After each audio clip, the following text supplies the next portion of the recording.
नमस्ते बच्चों। मैं मनीषा गोखले आशीष हिंदी क्लासेस में आप सभी का स्वागत है। आज हम पढ़ने वाले हैं आपकी पाठ्य पुस्तक स्पर्श भाग 2 से पाठ पतझड़ में टूटी पत्तियां, जिसे लिखा है रविंद्र केलेकर जी ने। इस पाठ में उनके द्वारा लिखे गए 2 लेखों को सम्मिलित किया गया है, जिसमें से पहला लेख है गिन्नी का सोना। तो चलिए शुरू करते हैं। इस पाठ में आए कठिन शब्दों के अर्थ और मुहावरों के अर्थ में यहाँ दे रही हूँ, ताकि पाठ पढ़ते समय आप लोगों को आसानी हो। गिन्नी का सोना। गिन्नी मतलब बच्चों कॉइन या सिक्का जो गोल्ड का बनाया जाता है, उसे कहा जाता है गिन्नी। तो गिन्नी में प्रयुक्त होने वाले सोने के बारे में और आदर्शवादिता के बारे में यहाँ लेखक बता रहे हैं। शुद्ध सोना अलग है और गिन्नी का सोना अलग। गिन्नी के सोने में थोड़ा सा तांबा मिलाया हुआ होता है, इसलिए वह ज़्यादा चमकता है और शुद्ध सोने से मजबूत भी होता है। औरतें अक्सर इसी सोने के गहने बनवा लेती हैं।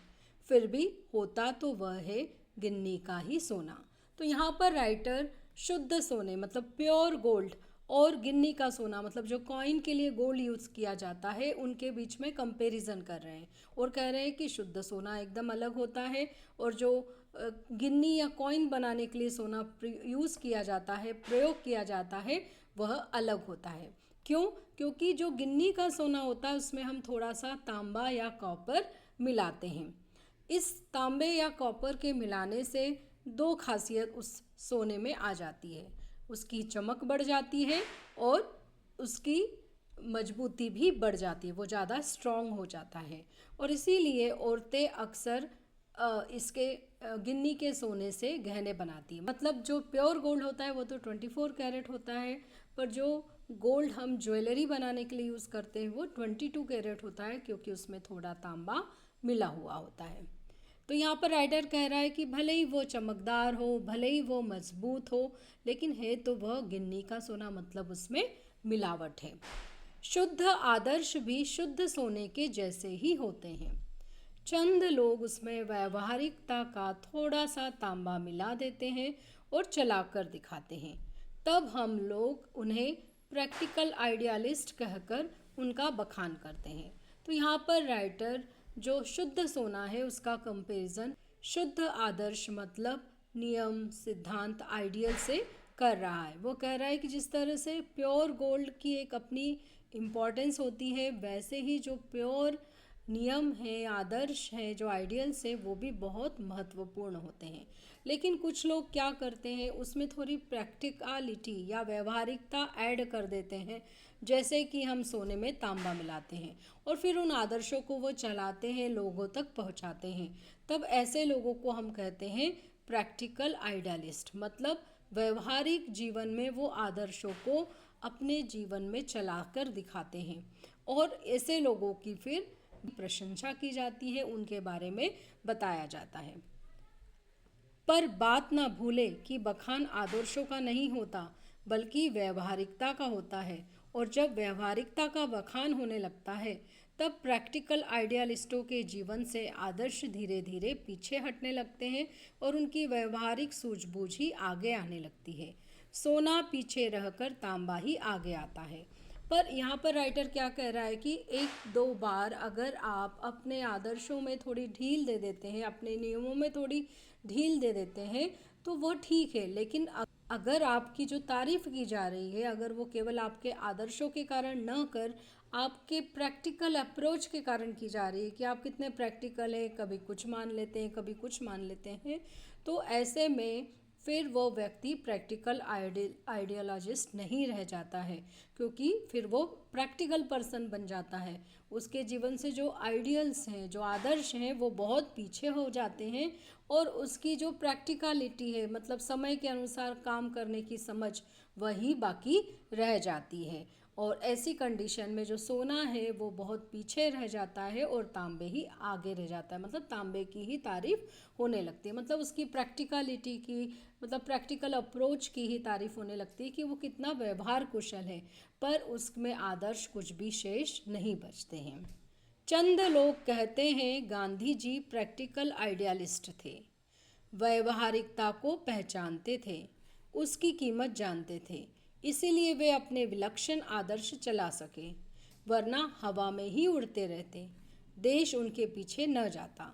तो कुछ लोगों का यह मानना है कि जो गांधी जी थे वो आइडियलिस्ट ना होकर प्रैक्टिकल आइडियलिस्ट थे, मतलब उनके जो आदर्श थे उन्होंने अपने व्यवहारिक जीवन में, रोज़मर्रा के जीवन में उन आदर्शों को चलाया, लोगों तक पहुंचाया। वो जानते थे कि व्यवहारिकता क्या होती है और किस तरह से व्यवहार करना चाहिए और उसका मूल्य कितना है, मतलब उसका कितना उपयोग हमें करना चाहिए और कितना नहीं।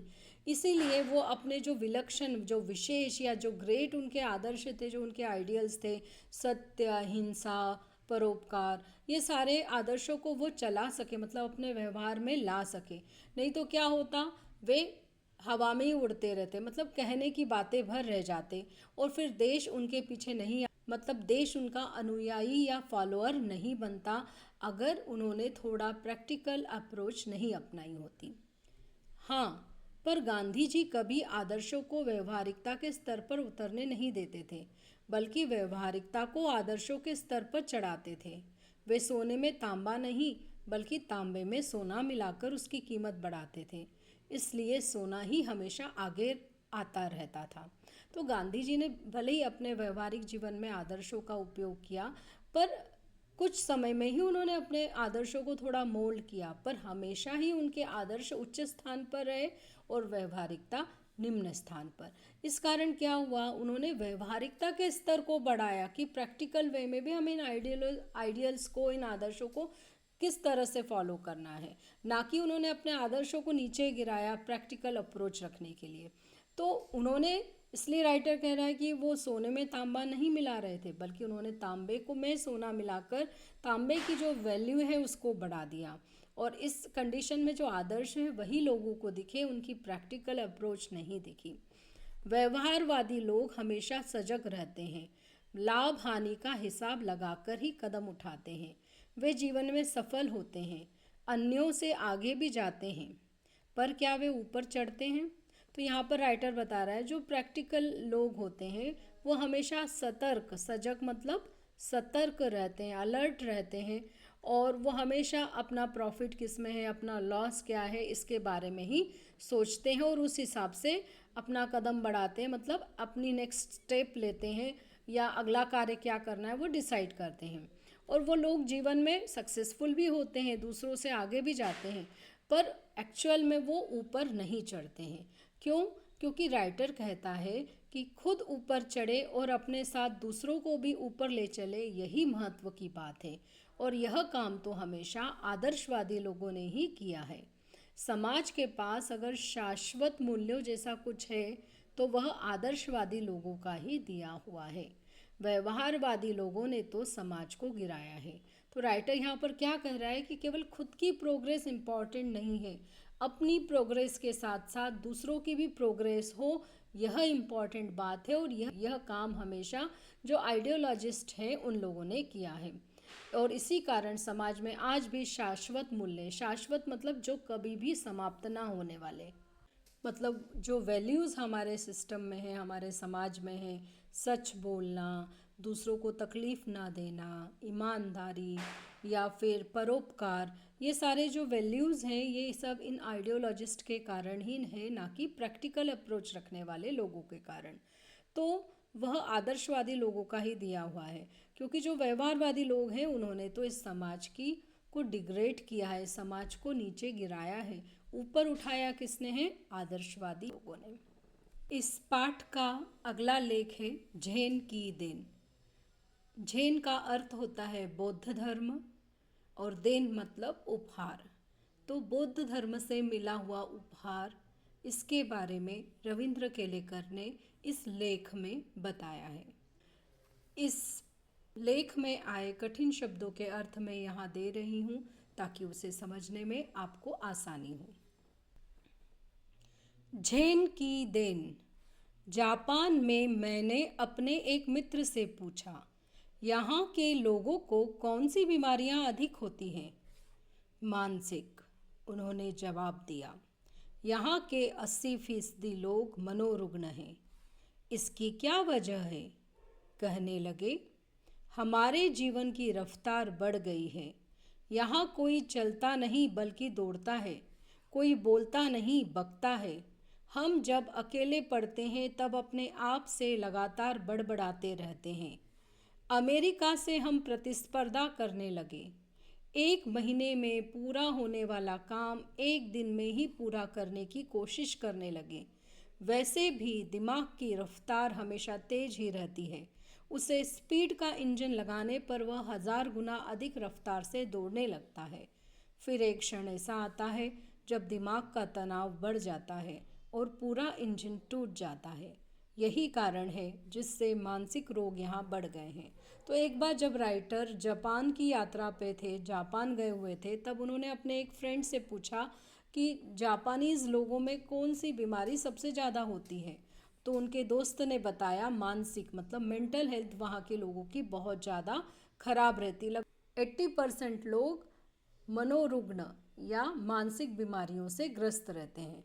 जब राइटर ने इसका कारण जानना चाहा तो उन्होंने बताया कि यहाँ जो जीवन की स्पीड है, जो लाइफ स्पीड है, वो बहुत बढ़ गई है, क्योंकि यहाँ कोई चल नहीं रहा है, सब दौड़ रहे हैं, सबको कुछ पाना है और यह पाने के लिए वो कंटिन्यूस काम कर रहे हैं। यहाँ कोई बोलता नहीं है बल्कि सब बड़बड़ करते हैं, क्योंकि उनको फटाफट बताकर आगे अगला काम करना है। यहाँ तक कि जब वो लोग अकेले होते हैं तब भी वो इतनी अधिक प्लानिंग करते हैं कि उस प्लानिंग में वो अपने आप से ही बड़बड़ाते रहते हैं। क्योंकि राइटर बता रहा है कि यहाँ के लोग अमेरिका से, यूएसए से प्रतिस्पर्धा कर रहे हैं, कंपटीशन लगाई हुई है उन्होंने, उन्हें यूएसए से आगे बढ़ना है। इसलिए एक महीने में जो काम होना चाहिए वो एक दिन में पूरा करने के लिए वो एफर्ट लगा रहे हैं। वैसे तो दिमाग की स्पीड हमारे बॉडी की तुलना में फास्ट ही होती है, लेकिन अगर उसे स्पीड इंजन लगा दिया जाए तो वो थाउजेंड्स टाइम अधिक स्पीड से दौड़ने लगता है। अब इतनी तेज स्पीड से अगर कंटिन्यूस दिमाग दौड़ने लगेगा तो जो स्ट्रेस है, जो तनाव है, वो बढ़ जाएगा और जिससे कि क्या होगा, दिमाग पर स्ट्रेस बहुत अधिक बढ़ने से वो एकदम टूट जाता है या बर्स्ट हो जाता है। और यही कारण है कि जो मानसिक रोग हैं, मेंटल प्रॉब्लम्स है, वो बढ़ती जा रही हैं। शाम को वह मुझे एक टी सेरेमनी में ले गए। चाय पीने की यह एक विधि है, जापानी में उसे चानोयू कहते हैं। तो शाम को वह राइटर को एक टी सेरेमनी में ले गया, चाय पीने के लिए ले गया, जहाँ पर कि चाय पीने की एक पर्टिकुलर मेथड होती है, एक विधि होती है, एक तरीका होता है जिसे जापानी भाषा में चानोयू कहते हैं। वह एक 6 मंजिली इमारत थी जिसकी छत पर दफ्ती की दीवारों वाली और तातामी की ज़मीन वाली एक सुंदर पर्णकुटी थी। बाहर बेढब सा एक मिट्टी का बर्तन था, उसमें पानी भरा हुआ था। हमने अपने हाथ पाँव इस पानी से धोए, तौलिए से पोंछे और अंदर गए। तो उनका फ्रेंड जो जिस बिल्डिंग में उसे ले गया था वह 6 स्टोरी बिल्डिंग थी, 6 मंजिला इमारत थी और उसकी छत पर लकड़ी की दीवारें थी, मतलब लकड़ी पर कार्विंग करके दीवारें लगाई गई थी और उससे एक कमरा बनाया गया था और नीचे चटाई बिछी हुई थी, मैट बिछी हुई थी। तो वो एक पर्णकुटी की तरह, मतलब पत्तों से बनी हुई या लकड़ी से बनी हुई कुटिया या छोटा सा हट जैसी लग रही थी। और बाहर एक बेढब, मतलब जिसका कोई प्रॉपर शेप नहीं हो, बिना आकार वाला एक मिट्टी का बर्तन था जिसमें पानी था। उस पानी से उन लोगों ने अपने हाथ पांव धोए, तौलिए से नैपकिन से पोंछे और वो लोग अंदर गए। अंदर चाजिन बैठा था। हमें देखकर वह खड़ा हुआ, कमर झुकाकर उसने हमें प्रणाम किया। दोझो, आइए, तशरीफ़ लाइए कहकर स्वागत किया। बैठने की जगह हमें दिखाई। तो राइटर बता रहा है कि अंदर चाजिन मतलब चाय बनाने वाला जो व्यक्ति था वो बैठा हुआ था। उन लोगों को देखकर उसने उनका स्वागत किया, कमर झुकाकर नमस्ते किया। और दोझो जो जापानी में बोलते हो, जिसका अर्थ होता है कि अंदर आइए, आपका स्वागत है। तो उसने बैठने की जगह भी उन्हें बताई कि उन्हें कहाँ बैठना है। अंगीठी सुलगाई, उस पर चायदानी रखी, बगल के कमरे में जाकर कुछ बर्तन ले आया, तौलिए से बर्तन साफ किए। सभी क्रियाएं इतनी गरिमापूर्ण ढंग से की कि उसकी हर भंगिमा से लगता था मानो जय जयवंती के सुर गूंज रहे हो। वहाँ का वातावरण इतना शांत था कि चायदानी के पानी का खद बदाना भी सुनाई दे रहा था। पुराने समय में खाना बनाने के लिए इस प्रकार की अंगीठी का प्रयोग किया जाता था, जिसमें कोयला जलाकर उस पर बर्तन रखकर खाना पकाया जाता था। तो उसने पहले उस अंगीठी को जलाया और उस पर चायदानी रखी, मतलब चाय बनाने का जो बर्तन होता है वह रखा, और पास के कमरे से जाकर वह कुछ बर्तन ले आया, नैपकिन से उसे साफ़ किया। पर ये सारी जो वो काम कर रहा था वो इतने रिस्पेक्टफुल वे में कर रहा था, इतने व्यवस्थित ढंग से कर रहा था कि किसी भी तरह का साउंड या आवाज़ उन सब कामों में नहीं हो रहा था। और ऐसा लग रहा था जैसे कि वहाँ पर एक सुमधुर संगीत बज रहा हो। जय जयवंती एक शास्त्रीय संगीत का राग है। राइटर को लग रहा था जैसे एक सुमधुर राग वहाँ पर चल रहा है, एक म्यूज़िक सुनाई दे रहा है, और इतनी शांति थी वहाँ पर कि केवल जो चायदानी में चाय उबल रही थी उसके उबलने की आवाज़, पानी के उबलने की आवाज़ सुनाई दे रही थी। उसके अलावा बर्तनों के टकराने की, किसी चीज़ के गिरने की, इस तरह की कोई भी आवाज़, कोई भी डिस्टरबेंस वहाँ पर नहीं था। इतनी अधिक शांति उस प्लेस पर थी। चाय तैयार हुई, उसने वह प्यालों में भरी, फिर वे प्याले हमारे सामने रख दिए गए। वहाँ हम 3 मित्र ही थे। इस विधि में शांति मुख्य बात होती है, इसलिए वहाँ 3 से अधिक आदमियों को प्रवेश नहीं दिया जाता। प्याले में 2 घूंट से अधिक चाय नहीं थी। हम होठों से प्याला लगाकर एक एक बूंद चाय पीते रहे। करीब 1.5 घंटे तक चुस्कियों का यह सिलसिला चलता रहा। तो जब चाय तैयार हुई तो उसने उन्हें कप्स में भरकर वह कप्स उनके राइटर के सामने रख दिए, जहाँ पर वो टोटल 3 फ्रेंड थे। क्योंकि इस टेक्निक में, ये चाय पीने की जो ढंग है उसमें शांति का होना, मतलब पीस का होना बहुत ज़्यादा इम्पॉर्टेंट होता है। इसलिए वहाँ पर एट ए टाइम 3 से ज़्यादा लोगों को परमिशन एंट्री की नहीं है। तो वो तीनों बैठ गए, और जो प्याले में केवल 2 घूंट चाय थी और उसे भी वो इतने धीमे धीमे पी रहे थे, मतलब पीते समय वो केवल 1 ड्रॉप चाय पी रहे थे कि लगभग 1.5 घंटे तक वह चुस्कियाँ लेते हुए चाय पीते रहे। पहले 10-15 मिनट तो मैं उलझन में पड़ा, फिर देखा दिमाग की रफ्तार धीरे धीरे धीमी पड़ती जा रही है। थोड़ी देर में बिल्कुल बंद भी हो गई। मुझे लगा मानो अनंत काल में मैं जी रहा हूँ। यहाँ तक कि सन्नाटा भी मुझे सुनाई देने लगा है। तो पहले 10-15 मिनट्स तो जो राइटर था वो कंफ्यूज्ड हो गया था, उसे समझ में नहीं आ रहा था कि करना क्या है। फिर उसने एक्सपीरियंस किया कि उसका जो माइंड है, जो सोच रहा है, वो धीरे धीरे उसकी स्पीड कम होती जा रही है। अब उसके माइंड में किसी भी तरह के विचार या बातें नहीं आ रही है। थोड़ी देर बाद वो बिल्कुल बंद भी हो गए, और राइटर को ऐसा लगा कि वह अनंत काल में, इनफाइनाइट टाइम में जी रहा है, जहाँ उसको कुछ अंदाज़ा ही नहीं है समय का, और इतना ज़्यादा शांति है कि वो साइलेंस को भी सुन सकता है। अक्सर हम या तो गुजरे हुए दिनों की खट्टी मीठी यादों में उलझे रहते हैं या भविष्य के रंगीन सपने देखते रहते हैं। हम या तो भूतकाल में रहते हैं या भविष्य काल में। असल में दोनों काल मिथ्या हैं। एक चला गया है, दूसरा आया नहीं है। हमारे सामने जो वर्तमान क्षण है वही सत्य है, उसी में जीना चाहिए। चाय पीते पीते उस दिन मेरे दिमाग से भूत और भविष्य दोनों काल उड़ गए थे।